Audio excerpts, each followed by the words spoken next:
In this video, we're taking a look at how difficult the dimensional dungeons are, what to expect, how to prepare, and what kind of rewards you can get. Make sure to watch until the end, and I'll tell you my honest opinions and impressions.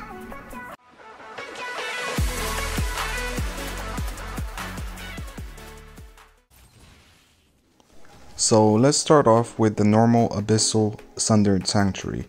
Now this one is easy. This is what we have in our rotation right now, so this is what we're gonna look at.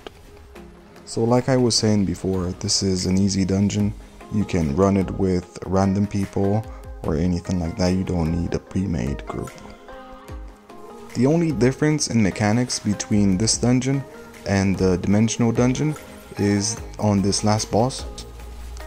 Realistically, if you were to simply run this dungeon to get used to how to run the dimensional dungeon, then you would be rewarded well, because I feel like this dungeon has a bit more complicated mechanics in the sense that it has the little water spawns underneath your feet and little balls of water that come towards you.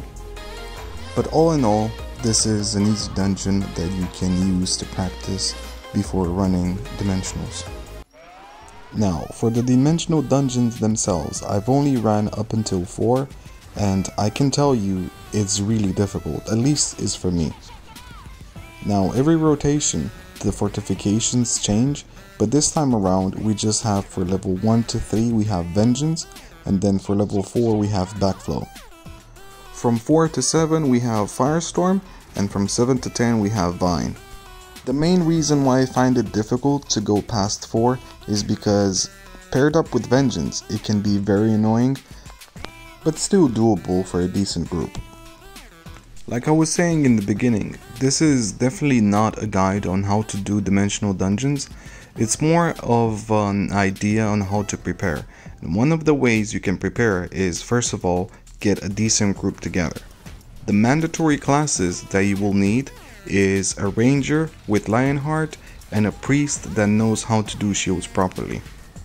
I will leave a link in the description about my Lionheart build for rangers. You can watch that afterwards. It shows how to play a Lionheart ranger properly, and it puts emphasis on the phrase teamwork makes the dream work. Now the reason why I said that a good priest is mandatory for this is because, especially if your team doesn't have a lot of damage or you're just starting out with your friends, the bosses are gonna go enraged, which means everybody will get one shot unless they have a shield. So a good priest will come in real handy. Now, as I was saying in the beginning, the dungeon itself is not that difficult mechanically wise. It's still Sundered Sanctuary, but everything has a lot more health, and you just have to be more on point with all your skills, especially if you're playing the ranger. Having good communication with your teammates really helps, letting them know when you're gonna mark or when you're gonna do choking powder, if they're gonna be ready for you or not. Particularly if you're gonna be doing the last boss's DPS check, for example. Like I was saying before, a good priest is well needed, especially for this first boss, because if you don't do his DPS check, he's gonna one-hit everybody, and so having a good priest with you is gonna save everybody's asses. Now, as a Lionheart Ranger, you're basically the first priority when it comes to being saved by your priest, so try to make his life easy and just stand somewhere next to him whenever he does the shield. He already has a lot to deal with, and you being there whenever he does the shield is gonna make his life much easier. Now let's take a look at what kind of rewards you can expect from dimensional dungeons. For level 1, you can get gear. For level 2, you can get accessories. For level 3, equipment upgrade stones.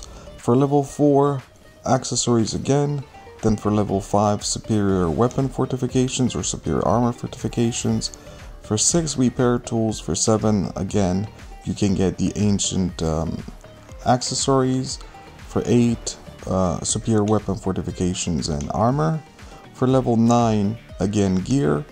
and for level 10 again ancient accessories. Now my honest opinion is that unless you have a really good team and unless the fortification isn't that annoying, it's not really worth going past level 4, in the sense that you can still get all the benefits just by running 1 to 4. That concludes our video for today, guys. Thank you very much for watching, and I'll bring you more videos soon. Good luck and take care kiting on low health.